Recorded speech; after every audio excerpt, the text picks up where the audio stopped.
Hello, I'm Linksky, and we are about to rip this movie apart. But before I do, and before we really go into this, I just want to say that this movie is like a billion times better than the Paul Anderson versions of everything. But that's not trying to say that it doesn't have its flaws. A lot of them. I have a list. The main difference between this movie and the Paul Anderson movies is that they actually tried to make it a Resident Evil movie, and you could see that throughout everything, the sets, the characters, and everything. And now I'm not trying to go into the whole controversy about the actors that they picked and whatnot. Honestly, I don't care about that as long as you get the character depiction right, not just the way they look, but the mannerisms and stuff. Which, depending on what character you're talking about, they did it. Kind of. Anyway, overall in the movie, it was decent. It was decent until it really wasn't. For those of you who have seen it, know what I'm talking about. That end? What the fuck was that? That ending. Stop trying to experiment on us. You're not Umbrella. You're a filmmaker. Make the movie the way it's supposed to be made. I'm gonna have a fucking aneurysm. I'm gonna take a migraine on this one. Overall, it does feel like a Resident Evil-ish type of movie, but almost like a fan film that just kind of has a Hollywood budget. They tried, and it somehow still missed the mark. Almost completely. And now, I don't know how you do that when you have the source material basically right in front of you. So here are some things that they got wrong or raised questions amongst the community. So before I give way to my migraine and get infected with all the rage that I have bent up in me because of this, let's go ahead and go through this list. Fuck! Number 1. Chris and Claire were never in an orphanage, let alone endorsed by Umbrella. Yes, they lost their parents when they were young, but they never went into how they were actually raised. It was just said that Chris and Claire had to care for one another. I see what they did with the film. My question is why couldn't they just be kids? Why did they have to have a direct connection with Umbrella beforehand? Why go that extra length of being like, all right, you guys know William Birkin, which is a whole nother thing. I have no idea why they tried to put that in there, maybe just to show the location of the orphanage, but there were plenty of things that they could have done that was in the spirit of Resident Evil and actually did happen, rather than that. 2. Why the hell is there so much tension between Claire and Chris? They love each other. Why is there all this like, oh, blah, blah, blah, blah, blah, you're a criminal, I'm a cop? Where the hell are you pulling this from? They were never like that. They cared for each other so much. They were literally the only family that they had left. Why would they have this huge weird tension between one another? Number 3, the whole reason that Claire went to Raccoon City in the first place was to find her brother Chris, who had already went to France to take down another Umbrella facility. Why is he still in Raccoon City? There's more that I can unravel just by that one statement alone, but I'm sure most of it's going to come up in this list anyway. 4. Ben Bertolucci. He was affiliated with Ada, not Claire. It seems so unbelievably forced to be like, alright, well here's Claire, she's going to go talk to Chris, but show him evidence of something that Umbrella was doing, which they were just like, oh, there's just a little leak, essentially.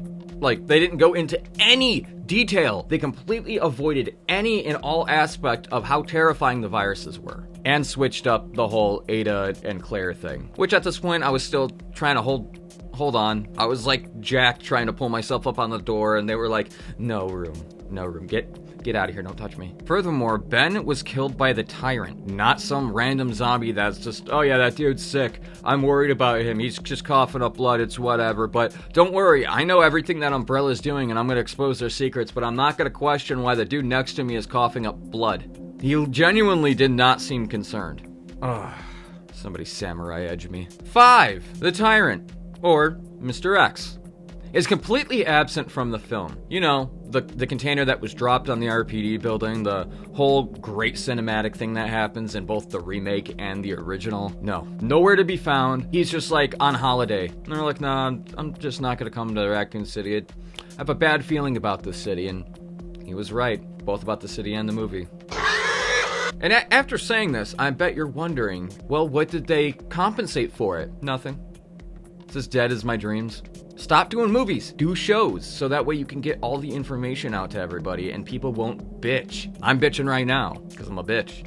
6. The STARS unit, the Special Tactics and Rescue Service, are basically just a watered down normal rescue service team. They all wear the RPD uniform, but no one wears the STARS uniform. They're not even called STARS in there, unless I'm just stupid and didn't hear it. It's just...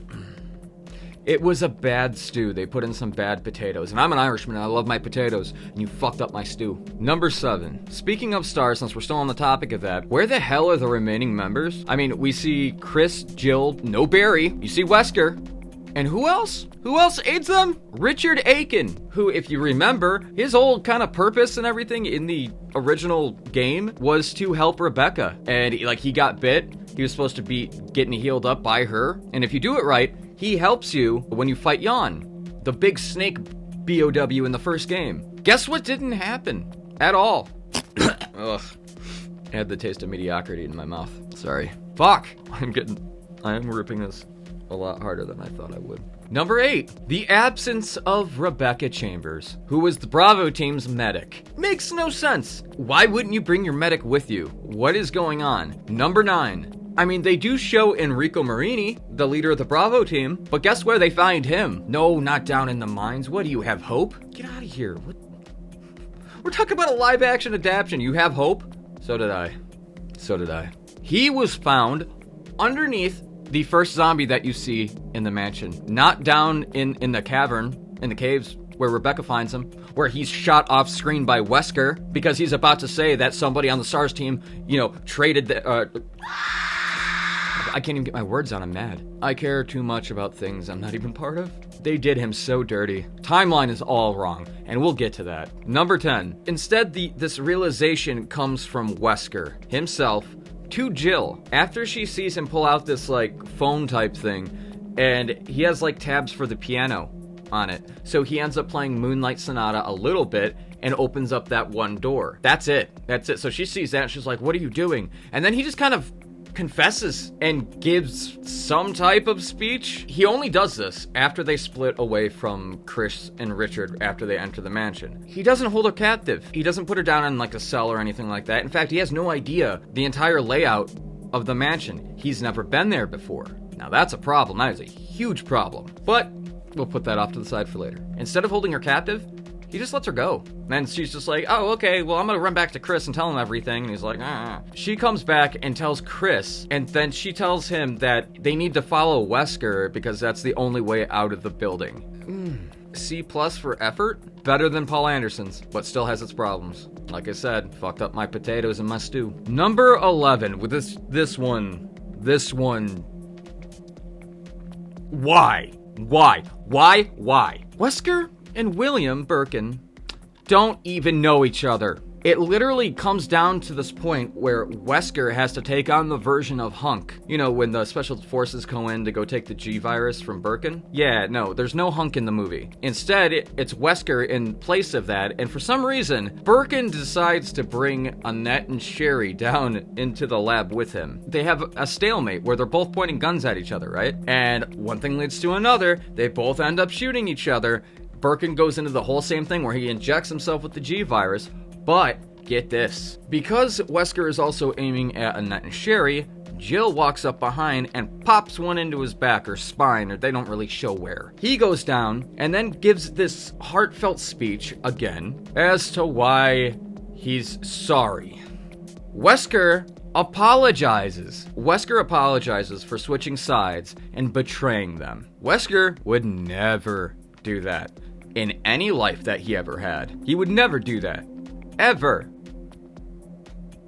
The entire scene was just absolutely cringe, and I don't even know. Not all the portrayals were spot on accurate, but not all of them were spot on in the exact opposite way. It's like they had the hint of what they were supposed to do. It's like they had a bunch of Tang, and they put it into the cup, and they're just like, you know what? But I really want some Kool-Aid too. So they put it together and got some cool Tang or something like that. Get your mind out of the gutter. Number 12. With the loss of Ada, or I should say the removal of Ada from the film, Leon has next to no idea of what's going on or is able to deliver a really strong impact in the series, or at least thus far. He has no motivation other than being just a policeman and lacks any character development. He has two real moments of, let's say, Leon-ness. And that's when he finally opened fires on a zombie after the Ben Bertolucci scene. And then once more, at the end of the movie, with a rocket launcher. No, Aiden didn't come out of the shadows last second or anything like that saying, here, use this. No, nothing like that. He just kind of walks out of the conductor's room and is just like, what's up, monster?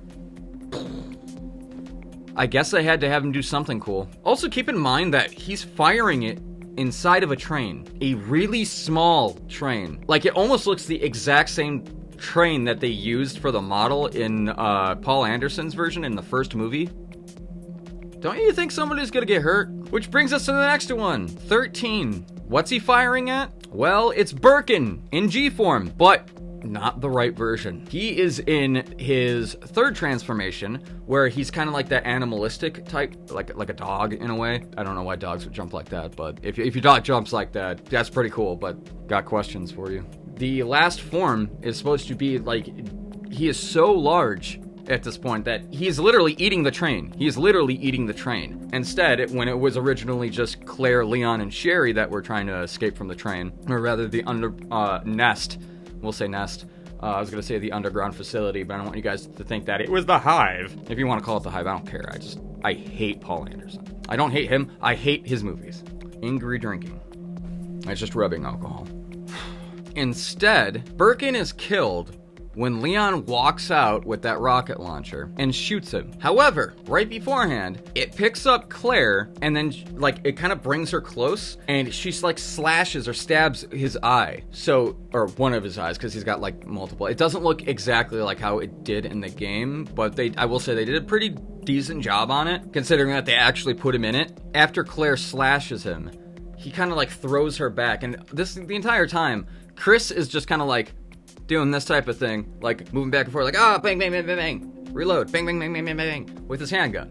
So he's not doing anything. He's basically like flicking peas at the guy, you know? And then Leon comes out, and he's like, I found this, let's kill it, boom! But nobody is hurt. Claire isn't maimed. Chris isn't hurt in the slightest. I don't get it, because apparently it was strong enough to kill Birkin. Number 14. Let's go back for a moment. You might be wondering if Leon and Claire run into each other the exact same way. No! Stop having hope! I'm sorry, I didn't mean to yell.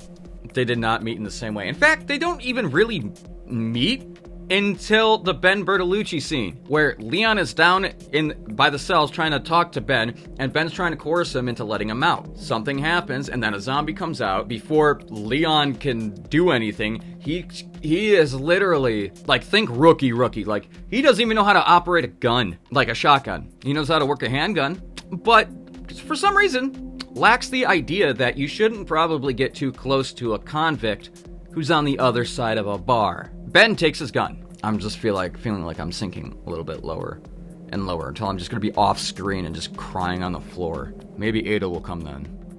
She won't. I'll give it this. I will give it this, though. I will say that they tried to keep the chemistry between Claire and Leon, as in how they interacted and kind of saved one another, so to speak, at the beginning of the game. While Leon's being attacked by a zombie, Claire comes in and just pops the thing, and she's basically just like, hey, Leon, nut up. And he's like, oh.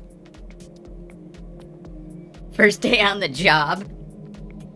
Another thing to add in there with that one is that Claire wasn't as badass yet. She does become a complete badass, and I absolutely love Claire. Claire was my favorite out of Resident Evil 2. This, like, she comes off almost directly like, oh, I'm a badass, I'm gonna go fight everything. And like I said before, that was not how it was. She was literally just looking for her brother and then found herself in this chaotic mess of everything. Much like Leon, but Leon has some type of training when it comes to, like, being a police officer, but that is clearly not apparent in this movie. Obviously, somebody had to show how to be a badass in this movie, because Leon wasn't. 15. They hardly touch upon the nature or the modifications of the TNG virus or the progenitor virus or whatever.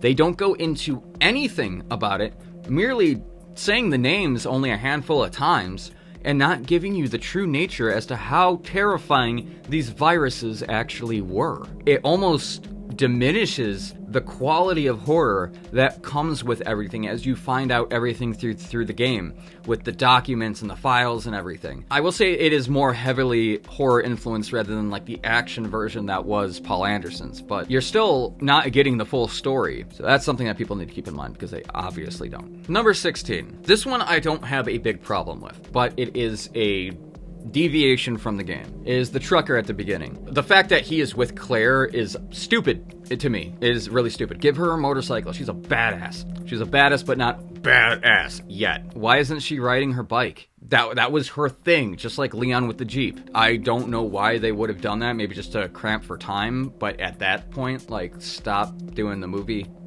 and do a show. But as you know, the trucker gets bit by a woman. She's crazy, why'd she bite me? Well, in this one, he hits the lady, like in the remake of 2.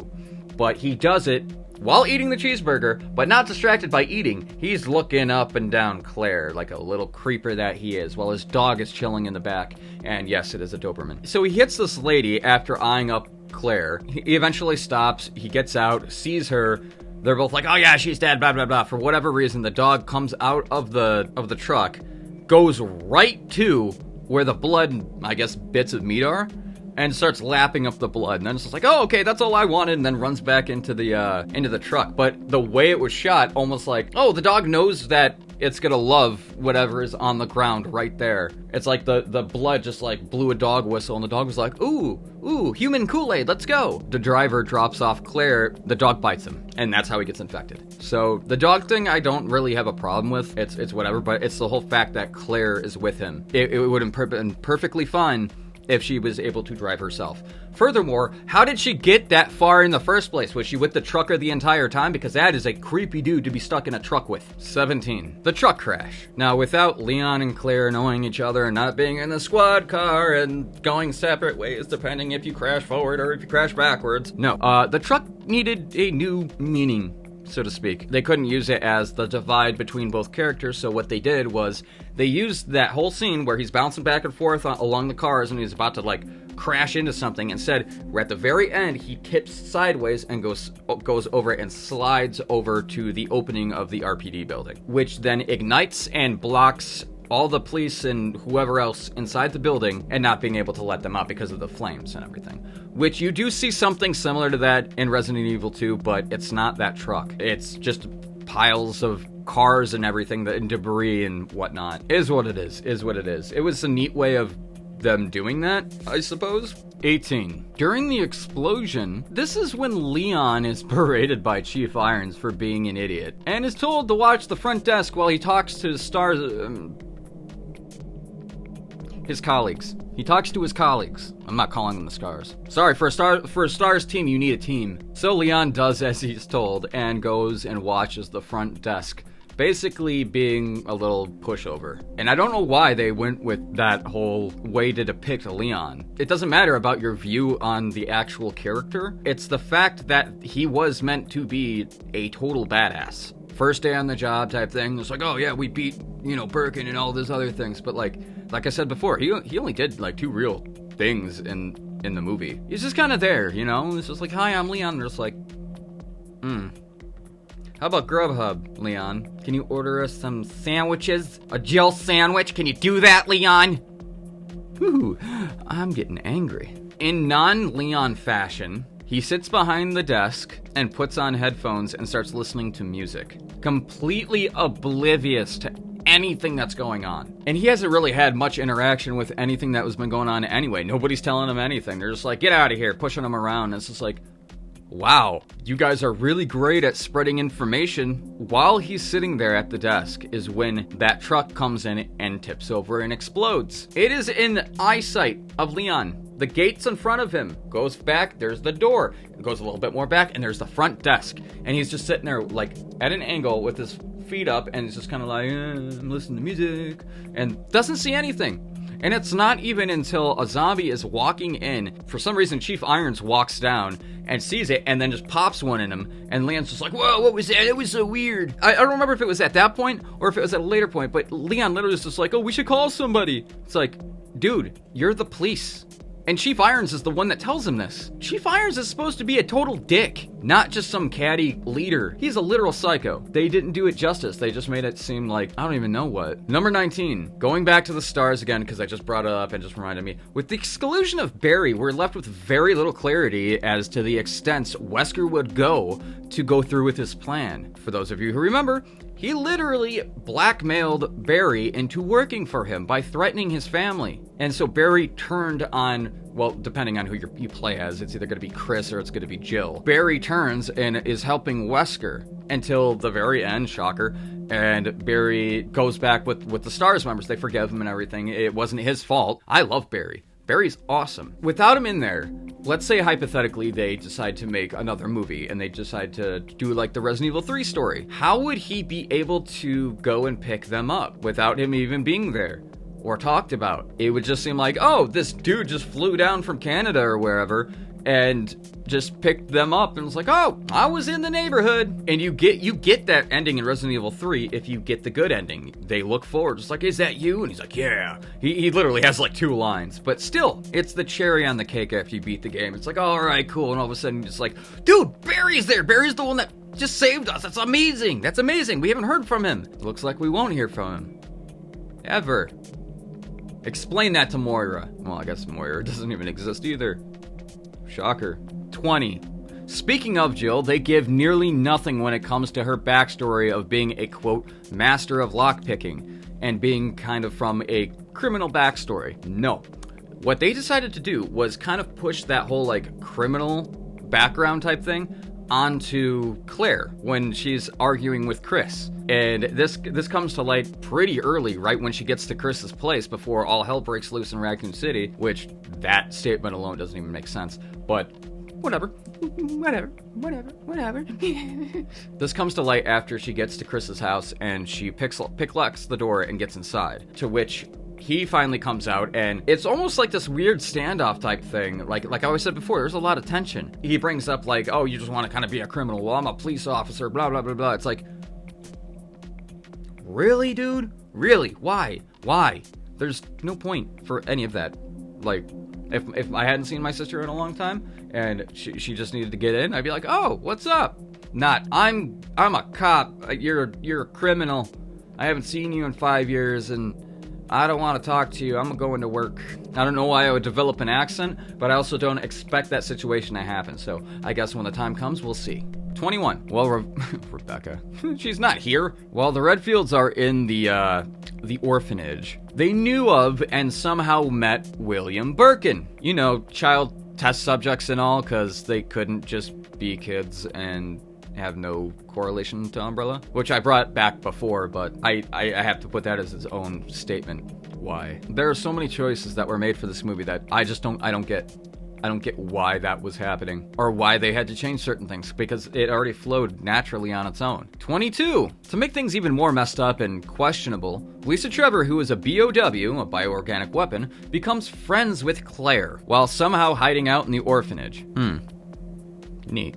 Lisa Trevor was in Resident Evil 1 as a boss. She screamed for her mother and wailed in agony. Never did she ever show signs of companionship towards the player. Her family was experimented on and killed by Umbrella. Somehow she survived the transformation, retaining very little of herself, and over time became even more animalistic in nature. Note, the remaining mindset of her was completely childlike, so as she kind of devolved, like the childlike nature would come out in like almost like in waves, how it seemed, especially when you were fighting her. She'd beat your ass while screaming for her mom. So, best of two worlds, I guess? There's a pun there, I'm not going into it. She couldn't be harmed by traditional means, like hitting her with a bat or shooting her. Not that hitting her with a bat was even an option in the game, but I suspect that wouldn't happen either if you couldn't hurt her with a bullet. During the events of the Spencer estate, she will eventually end up dying after the mansion explodes from the Self-Destruct System. So I can't see her being like, so let's be friends, I'm gonna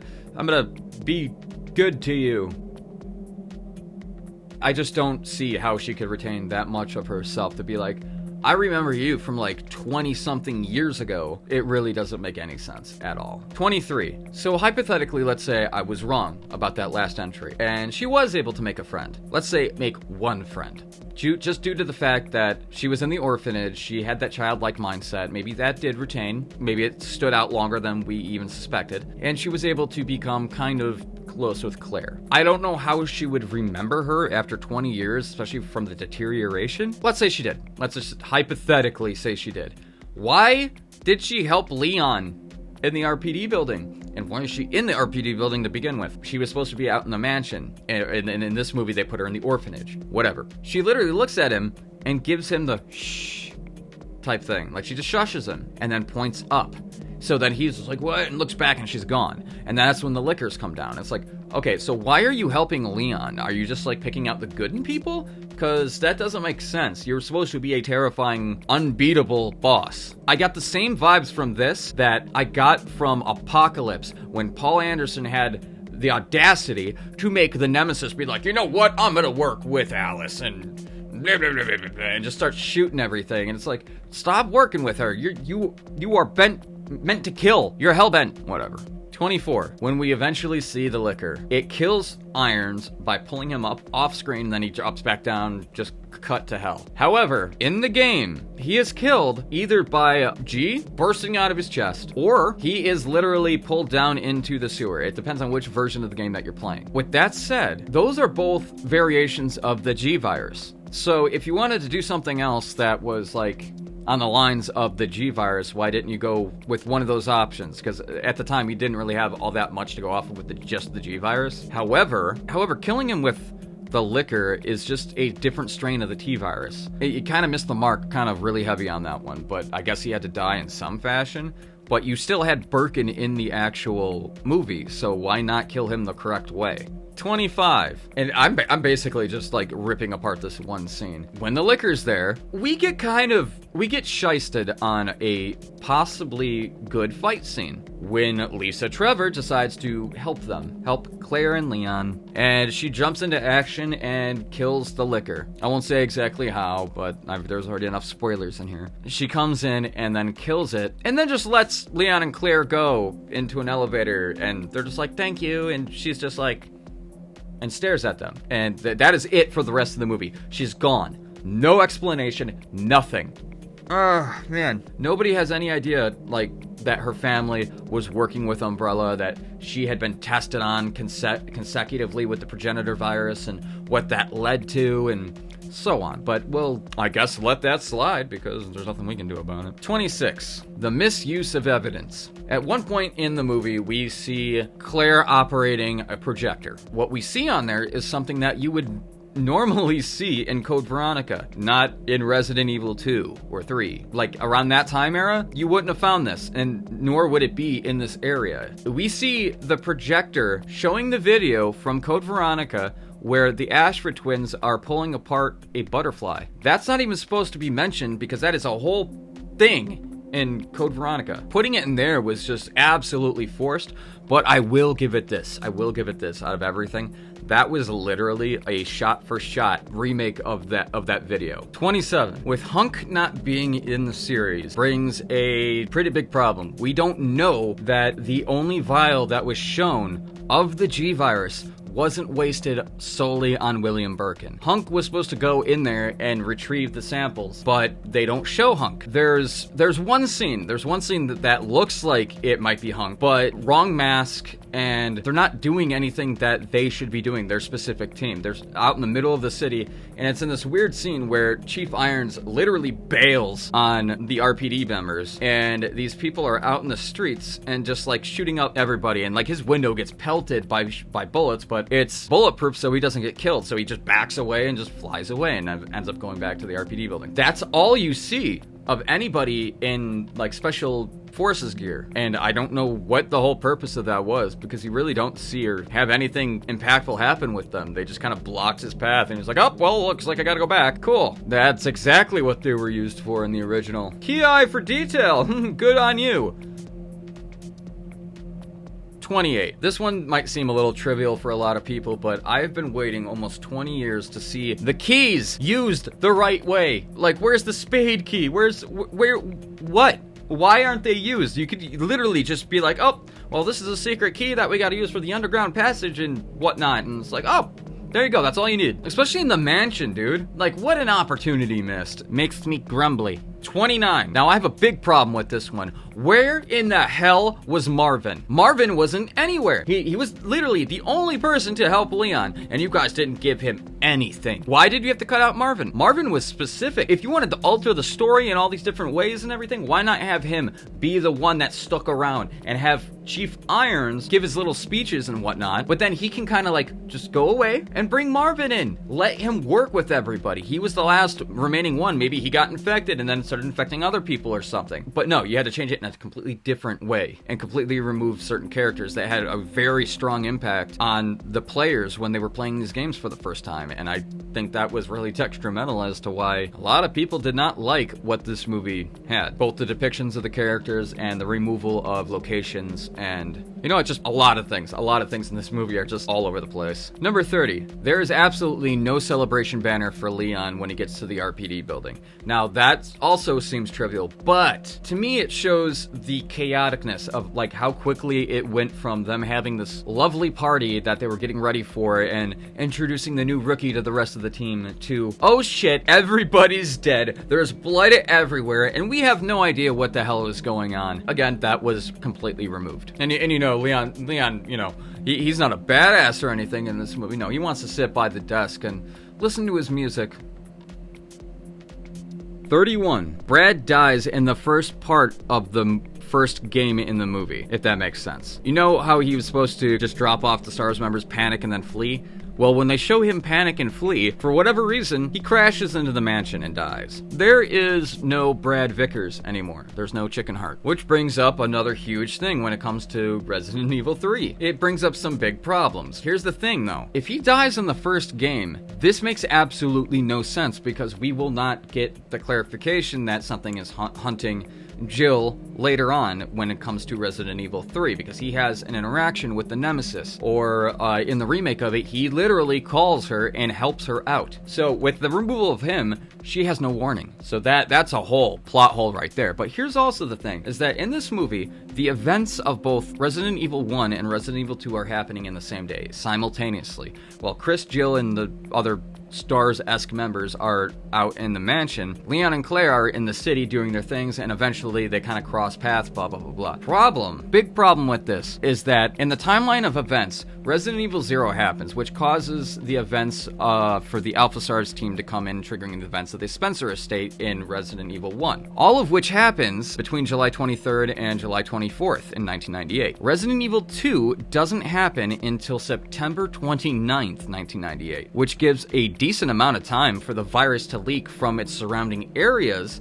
not just the forest, but to actually get into the city. Which brings me back to the original point, is that with all of that time, that he's going to be doing more research and everything, kind of like how Jill was when she was in the city, deciding to stay back and not go with Chris to France. With the removal of Brad, now there is nothing. Not to mention, he was supposed to be the way that they literally survived the mansion, but they killed him just because. Moving on. 32. Unfortunately, there's no helicopter crash either.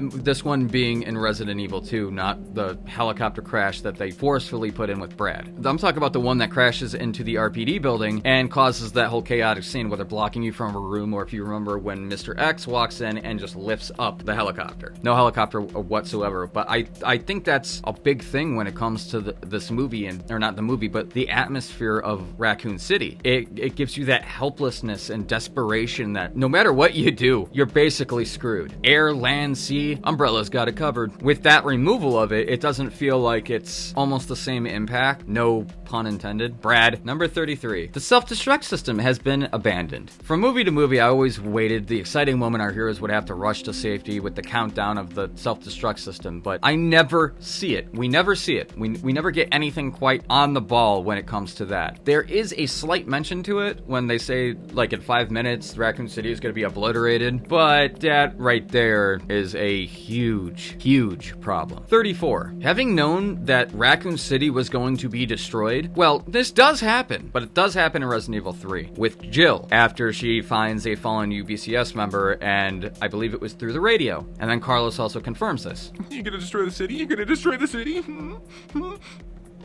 35, since Raccoon City is destroyed in Resident Evil 3, and that happens the day after the events of Resident Evil 2 that were shown in the movie, and Jill was with Chris, Leon, and Claire, the events of 3 cannot be done. Therefore, we miss all the evidence and the information gathered from the third entry, which is vital to the overall story and the building of the characters. So instead of Raccoon City being vaporized alone, it also took the story of the Nemesis along with it. Moving on.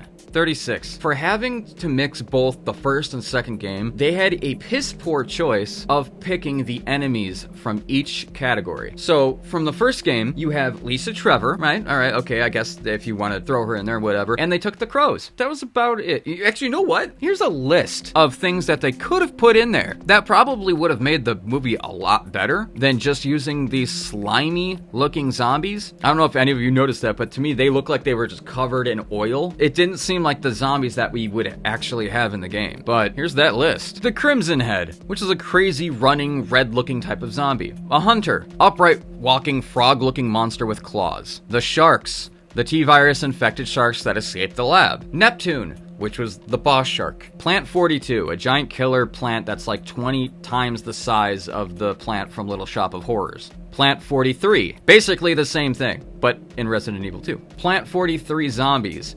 Basically zombies that have like stuff growing out of them. They're really weird and their head kind of reminds you of like a Venus flytrap. The giant alligator in the sewers. That was such a big thing. I was hoping to see that. Mr. X, as stated before, all of the tyrants, including the one that actually kills Wesker, had a bullet to the back. Can we just take a moment to realize that they've done Wesker super dirty? Just super dirty. They've done Wesker so dirty each time he's been on camera and his death scene comes up. They never do it like how they did it in Resident Evil 5. No, it either had to be by a door or it had to be by a bullet in the back. Whatever. The traps, like the poisonous gas and stuff that they had in the mansion, they could have utilized that easily. Chief Irons as the bad guy that he's supposed to be, not this dude who just doesn't care and just kind of seems like he's just lazy. Annette Birkin as the gun-toting science girl that was about to kill Ada but ended up shooting Leon. Any of the G-mutants, there were absolutely none. They were the squishy little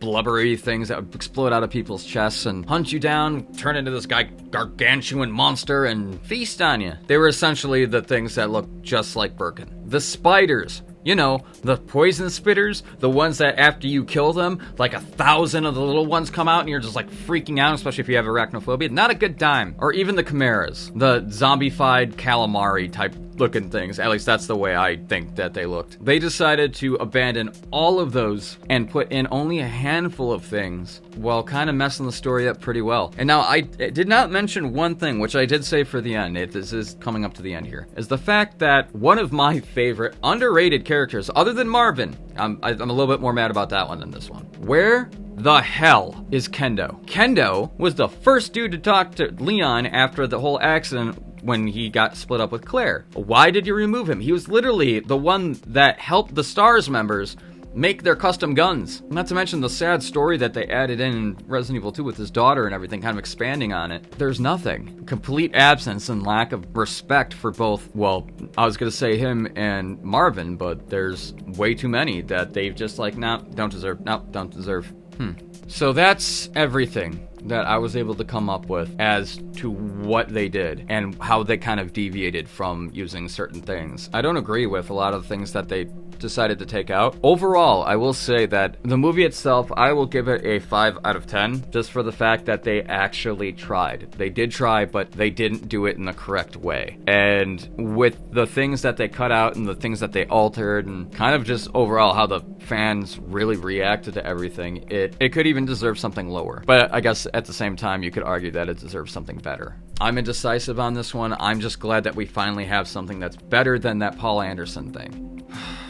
But there you have it. Those are the things I was able to pick out from what this movie was able to deliver. Go see it for yourself. Let me know what rating you give it. I'm going to stick at a 5 out of 10. It's not the greatest, but it's not the worst. It's not the worst. I don't know, maybe with time I'll either love it or hate it more. So with that said, if you don't like those Paul Anderson movies, you definitely get a little bit more of a kick out of these ones. Maybe not. Till next time, why don't you follow us over at facebook.com/Linkski to get some exclusive content, or follow us on TikTok for some hilarity.